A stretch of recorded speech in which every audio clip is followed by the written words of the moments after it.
vraiment très honoré d'être aujourd'hui devant vous.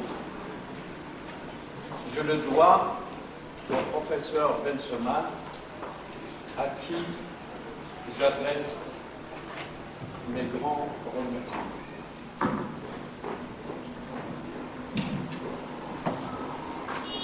C'est un grand privilège pour moi d'être dans cet établissement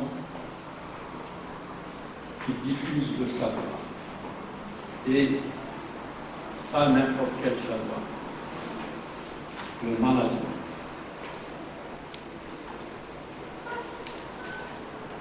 Je suis très honoré aussi de me retrouver dans cette belle ville de l'Est algérien qui est Annaba, qu'on appelait jadis le Petit Anne. Je dirais même, elle est beaucoup plus belle même que ça.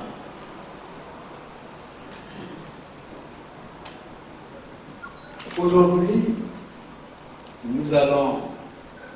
je vais vous présenter les possibilités de notre pays. Et surtout,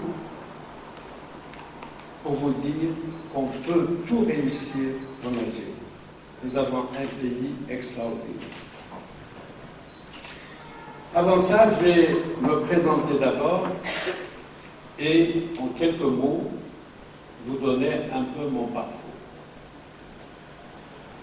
Je m'appelle Issa Lerflag.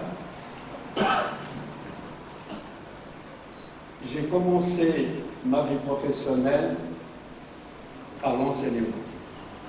J'avais enseigné la comptabilité, les mathématiques financières et le droit commercial. Et puis, comme l'enseignement n'est pas beaucoup, j'avais aimé l'enseignement. Et à l'époque, j'avais une grande famille à charge. J'étais obligé de quitter l'enseignement. Et je suis passé pendant 2 ans dans une entreprise publique qui était les tanneries algériennes. Là aussi, je suis resté 2 ans. Et après, j'avais fondé mon cabinet d'expertise comptable, ce qui m'a ramené vers l'activité industrielle. Je vais peut-être insister surtout pour le démarrage de l'activité industrielle. C'est simplement pour donner une idée à nos jeunes que n'importe qui peut réussir en Algérie. Je ne suis ni un surhomme, ni plus intelligent que les autres. Tout le monde peut réussir exactement quand on prend les choses du bon côté.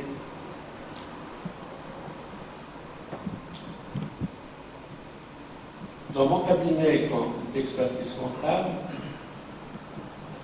j'avais eu quelques clients.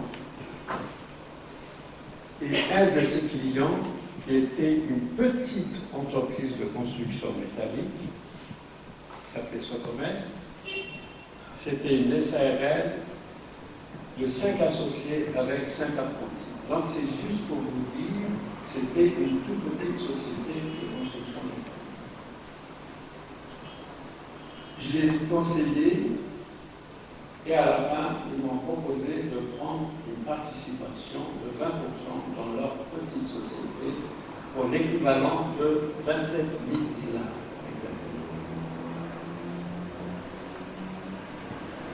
On a essayé de développer cette société. Au départ, c'était une petite compagnie. Salam alaikum. Salam alaikum, salam alaikum.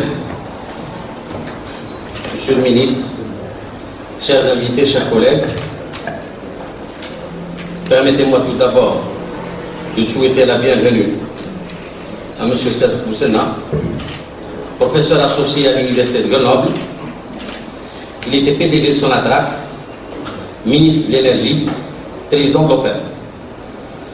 Permettez-moi, chers collègues, au nom de mes collègues, de remercier M. Seth Boussena d'avoir accepté de venir ici chez nous pour nous présenter un thème, question actuelle sur le marché pétrolier mondial.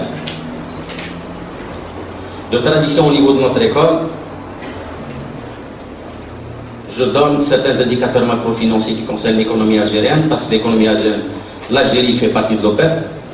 Les réserves de change 2012 sont à 205 milliards de dollars.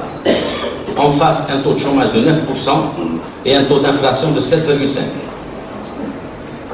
2012, produit intérieur brut en Algérie, 188 milliards de dollars pour 2,5% de taux de croissance. Un petit pays comme le Qatar, il a un PIB de 180 milliards de dollars contre un taux de croissance de 18%. 7 fois le taux de croissance annuel de l'Algérie. Comme l'économie algérienne, c'est une économie rentière, économie non exportatrice, elle fait partie de l'OPEP. Et la stratégie de l'OPEP dépend du prix du pétrole. Donc pour comprendre la stratégie de l'OPEP, il faut d'abord comprendre la structure de ce marché. Et à cet effet, notre encadrement scientifique pédagogique a jugé utile d'inviter une personnalité d'obédience internationale, un économiste, un spécialiste de l'économie pétrolière, justement pour nous éclairer sur les modalités de fonctionnement de ce marché qui est caractérisé par un équilibre non coopératif dispersé au sein duquel coexistent les pays développés et les pays en voie de développement avec des capacités de production différentes. Les pays non OPEP. Les pays de l'OPEP détiennent presque la majorité des réserves en pétrole. Donc, ils peuvent influer sur le prix du pétrole. Et dans une telle structure, la question qu'on peut poser à M. Boussena, il peut nous éclairer sur ce point. Quelle est la stratégie de l'OPEP? A-t-elle intérêt à adopter? Dissuader les pays consommateurs à se lancer dans des programmes de développement et de recherche et trouver des substituts au pétrole, ou bien épuiser les réserves du concurrent, c'est-à-dire les pays non OPEP, et l'OPEP restera le seul offreur sur le marché et bénéficier bien sûr d'un statut de monopole. M. Boussena va nous éclairer aussi sur la demande, qui est un facteur déterminant dans la formation du prix du pétrole, qui justement cette demande, elle résulte du profil de la croissance économique mondiale, de l'intensité énergétique des pays émergents comme la Chine, la Russie, et aussi du caractère non renouvelable du pétrole, produit spécifique non renouvelable. M. Boussena aussi va nous parler de tous les facteurs qui influent sur le prix du pétrole, à savoir les banquiers, les raffineurs, les distributeurs, le marché financier, les fonds d'investissement qui interviennent sur le prix du pétrole, ils peuvent influer aussi sur la volatilité des prix à court terme. Donc toutes ces questions redonnent au débat sur le marché pétrolier mondial tout son appui. Encore une fois, bienvenue à M. Boussena, il est chez lui.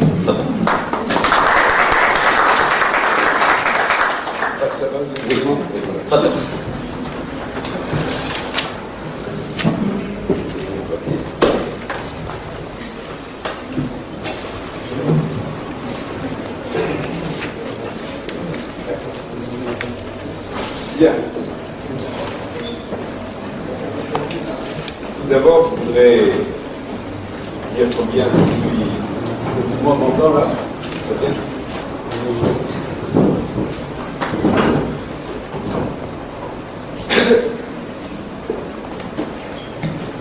Est-ce que tout le monde m'entend? Très bien.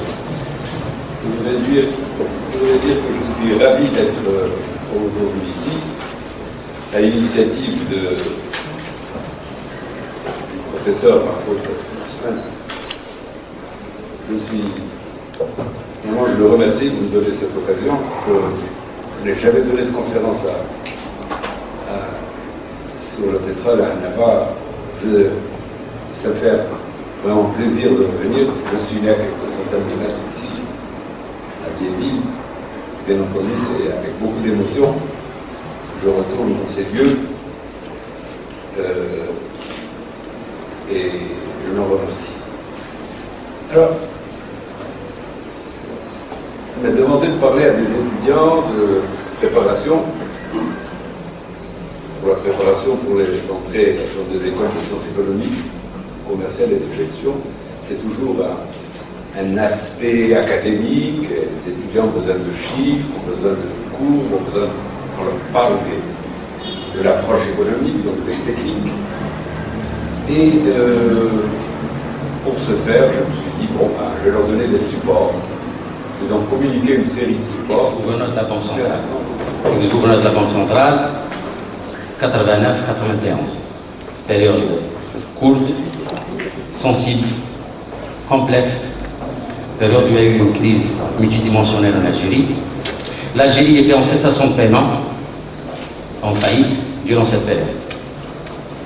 Haj Nasser est connu parmi le milieu universitaire comme étant un fervent défenseur de la rigueur économique et de l'orthodoxie monétaire et financière. Haj Nasser aussi il est connu comme un partisan de la réforme du système bancaire et surtout de sa modernisation à travers une loi. Plus d'une dizaine d'années, des magistères et des licences ont été encadrées concernant la réforme et la modernisation du système bancaire à travers la loi sur la monnaie qui est du 14 avril 1990. L'objectif de cette loi était beaucoup plus l'assainissement de l'économie et surtout la fiscalisation de l'économie parallèle. Cette loi présentait des enjeux, des contraintes et des défis. Pourquoi? Parce qu'il y a de nouvelles règles du jeu. Parce qu'on était en économie administrée, c'était plus facile de gérer avec un dinar stable, utopique. Et l'objectif de cette loi, c'est la réhabilitation du dinar, la réhabilitation de notre monnaie. Des règles prudentielles, le risque bancaire, environnement concurrentiel. Il y avait aussi création de nouveaux organes qui n'ont jamais existé de l'indépendance, à savoir la commission bancaire et surtout une haute autorité monétaire qu'on appelle le CMC, Conseil de monnaie de crédit, présidé par le gouverneur de la Banque centrale. Et cette autorité, justement, fait de la régulation monétaire et non seulement la régulation, elle donnait des autorisations et des agréments pour les nouvelles banques privées et étrangères. L'objectif aussi de cette loi, c'est en fin de compte la mise en place d'un marché de capitaux, marché monétaire qui existait, un marché financier, une bourse, qui en panne à ce jour depuis 20 ans. Et bien sûr, en fin de processus de surtout à cadre de la régulation, c'est la convertibilité du dinar pour contrôler un euro.